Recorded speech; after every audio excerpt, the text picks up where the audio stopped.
Today is 9th August 2021, and a year from now, on this particular day, 9th August 2022, Kenya is going to go to elections. And 4 years ago, I ran for public office. I did the improbable. I ran a clean campaign, a campaign to become a member of parliament for Starehe. I did not have any money, but when I was vying for that particular seat, I came to you and said, please support my campaign. And in your thousands supported my campaign. You gave me money, you gave me cars, you gave me your time, and most importantly, you gave me your votes. And I want to say thank you so much for believing in that dream. It was a good dream. I had big ideas for Starehe, but I was not elected. And in the last 4 years, I've been watching the space, being an active citizen, doing the small things that I can as a private citizen. And I want to continue being a private citizen in this country. I know that there are many of you who believe that I should run again, but I don't think I'm going to vie again.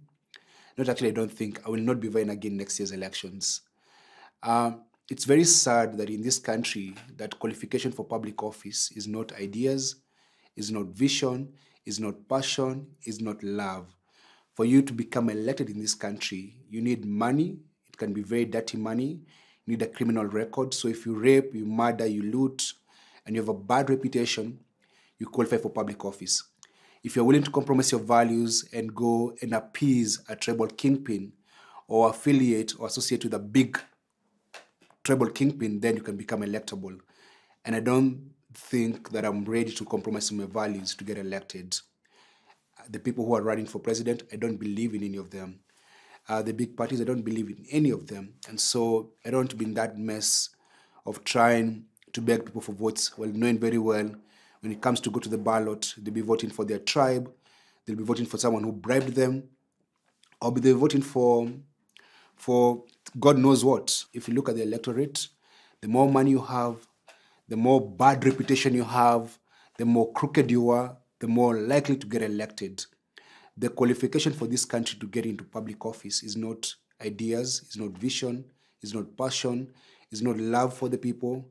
It's about money, it's about tribe and big political parties. And that's the reason why we don't get quality leaders. And that's the reason why some of us, no matter how much we love this country, we're not ready to go through that entire process again in the coming elections. I know people say, oh, it's selfish. I know people say it's wrong. But you know what? I went through a very traumatic elections. I haven't really recovered from that experience of 2017 elections. And so for the sake of my own healing and for the sake of peace of mind, I want to be able to say I won't be vying next year's election. Does that mean that I've given up on Kenyans? No, I haven't given up on Kenyans. I'll continue serving in my other capacity as an active citizen, as someone who has never earned a single cent from the public coffers, as someone who believes that Kenya can be better and Kenya will be better. So I'll continue the fight of speaking truth to power outside that defined political space that I've been in. And that's why I'm stepping down from the political party. It breaks my heart to say that I'm going to be stepping down from Ukweli Party as the party leader, a party that I helped found, a party that I helped give a name to because I love the truth. That's Ukweli is called Ukweli Party. And I won't be stepping down from the truth per se. I'll continue being a party member of Ukweli, but I'll not be in the leadership of the Ukweli Party because I'm not vying in next year's election. And I believe that the party should have someone else who is going to be ready and available to lead the party to the next election. I feel like I'm living in an ending nightmare. The images I receive on my inbox, the stories I receive break me every single day. It's like every day I'm getting cut with 1,000 razor blades. I've received images of a child who was defiled, barely a year old, and she's going through surgery and is on top of a surgery table. It's so small, she just looks like a dot on that particular table. Women who have been battered, boys who have been sodomized. During COVID, a girl tried to have an abortion, and it wasn't successful. And she was bleeding in her house, and her womb was rotting. And guess where she comes to me to find ways to find her a hospital that she won't get arrested for that particular thing. And so every other day, I'm in a police station, I'm calling a lawyer, I'm calling a doctor. It's just so much. And you know what's so unfortunate? We live in a country where doctors are stealing from patients, police are stealing from the citizens, pastors and imams are stealing from us, and then the politicians are stealing from all of us. So it's like a gangster nation. And so where us and might continue doing these things as a private citizen, I just want to remove myself from that public space where I'm the to-go guy because it's breaking me, it's hurting me, and I don't even have the capacity to handle it. And guess what? I am unemployed. I don't have a job. I don't work anywhere. And so I have to work as a photographer, help people do strategy, do other things. So I work for Kenyans full time, and then I work for my family part time. And I want to be able to balance that a bit more time with family and my career, and a bit with Kenyans. I still believe that change in Kenya will not come from some of us who are like in the late 30s and early 40s and older. The younger generation, the guys born in the 90s, the guy who was born when Kibaki became president, because now they're ready to vote. Those are the people who can change this country.